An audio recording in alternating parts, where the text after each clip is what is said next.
let's travel to 1994 for Night of the Demons 2. Summary for this film, same as the first, but just a little worse. That's what I say. Or worse. No, I actually think I like this one more. I'm not sure. Oh, okay. Come on. High school students throw a Halloween party in a mansion haunted by a young demon.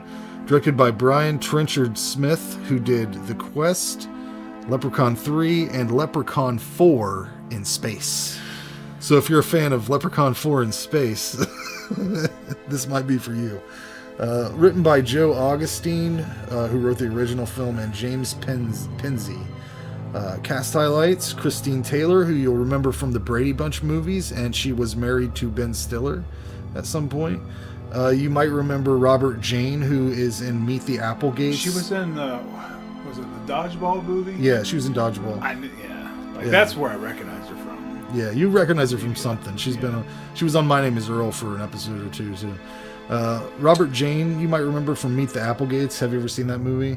He's also in Tremors and Tremors 3. So you'll remember him from something because he's real fucking familiar looking. Jennifer Rhodes, you may remember her because she played Crystal Bernard's mom in Slumber Party Massacre 2, which we did on this show. But she plays the nun in this, the ninja nun in this movie. They start the movie off with two religious folks knocking on the door of Hull House. But how did they get? They didn't show the wall. Is there not a wall in this movie at all? I don't think so. I think they're all three different houses. Right up. Yeah, I think they drove right up. Just a normal driveway. But why would they assume that the people live in this fucking house? It definitely does not look like a house. But regardless, I've seen this movie multiple times, but I never realized how much shit doesn't make sense about the characters in the world they're building in general. The priest doesn't believe in demons, which is completely out of character for a Catholic priest, who are the ones. I don't think he don't believe in demons. I think he just wants him not to focus on the demons. Oh, okay. He was obsessed with the demons. But he doesn't. Whatever. There's one point where the nun pours holy water into a possessed student's mouth, and she vomits up green bile, and this guy's like, nope. Demons ain't a thing. That's kind of his general attitude about it. And it's weird to me that there's only one nun on the staff, I think. Dynamite! The Facebook thing is going to be real weird for the podcast. It was dynamite. The students seem like normal teenagers, except for Mouse.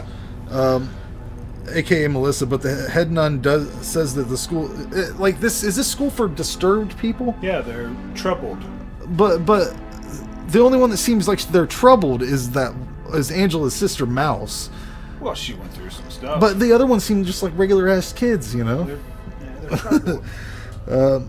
I think one don't. He actually.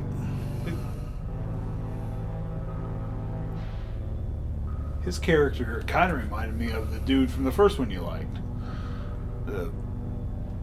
Yeah. But that guy wasn't going to that school, was he? That was some guy. Yeah, I guess he met up with him afterwards. Whatever. There's an actress in this movie. I think she's the best actress. She plays Shirley. She's like the bad girl or whatever. But she was like 30 when this movie was made. It's crazy because some of these people are really a lot older than a teenager. They always are. There's a scene in the first movie that we didn't even talk about where Linnea Quigley has the lipstick and she rubs it all around her fucking face, and then it goes into her nipple real weird. It goes into her nipple. It's hard to describe to people. If you haven't seen it, just watch it. Look it up on YouTube. But there's in this movie, a girl finds a lipstick in the Hull House and takes it. Yeah. No girl is gonna take fucking lipstick that someone else has used. I don't think. Early 90s. What were girls like in the early 90s? I was collecting baseball cards. I don't like how Angela looks as much in this movie. Her demon teeth at certain points are bigger than her mouth. But I think they struggled with that with both sequels, because I know for sure in the third one they use clips from the first one of her moving through the house. And I think they do in this one too. I thought so. I wasn't for sure. Oh yeah, because in the third one she looks like a fucking straight up caveman. They can't get the makeup straight on any of these movies. It doesn't seem like after the first one. They try to replace the Stooge character with two characters that combined would be Stooge. It's Rick and Z-Boy, but they're not Stooge. Even if they combined their scumbag powers, they would never be Stooge. My favorite thing in this movie is when there's a demon head in the toilet. And it's like, hey, like it got real silly there for a second. Yeah. Like, it's like Beetlejuice. it's silly. Yeah, I mean, the movie's kind of over the top to begin with. Well, kind of. The movie's over the top to begin with, but then they just throw in that toilet scene. It got funny all of a sudden. Yeah. They have this weird dance, Halloween dance, I guess, which dances like this. Yeah, it was a lot like a Beetlejuice moment, but they have this dance, Halloween dance or whatever. It's really dances like this never made sense to me, because if you dance and you are not drunk, you do not make sense to me. You are an insane person. Who does that? Just gets in there and fucking starts going to town in front of other people like that. You have to be fucked up. But this is where we have the Morbid Angel song kicks on, and it's like death metal, and Angela's dancing again. Again. That's how she. I'm out the door. All three of these movies, she comes into power with a dance scene. It's a scary scene too. Yeah, that's good shit. I love everything that happens after that. After she comes out in her dance, and then there's the sequence with the nun getting geared up with her holy water, and the other kids getting the holy water and shit. It's like it's like a montage they do. Her Rambo montage for a ninja nun to go fight demons. Everything that happens after that's awesome. I think at the end of the day, I like this movie just as much as the original, but for different reasons. I like how the tone shifts, how it gets real stupid and over the top. It takes it where I think it needs to go. Angela transforms into a giant snake monster at one point.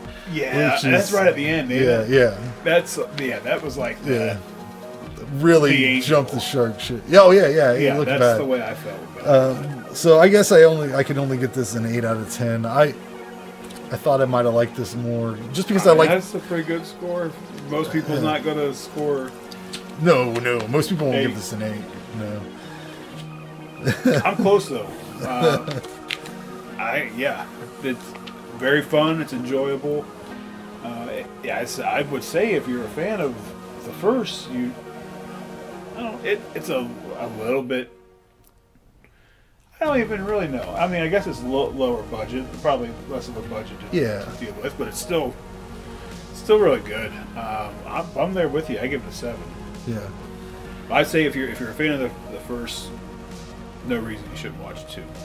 I mean, that's just probably the best thing I can say about it. If you've seen the first and you're like, this movie could use a few more rubber balloons that say holy water on them with a marker, like they wrote holy water on balloons beforehand. And I like the characters in this one too. Yeah. What's the guy's name? What's the bad one? The tough guy. Well, Z-Boy's the guy that pops. Yeah, he comes in later. What was his name? Rick. He was like the first dominant man. Backwards hat, kind of. Yeah. But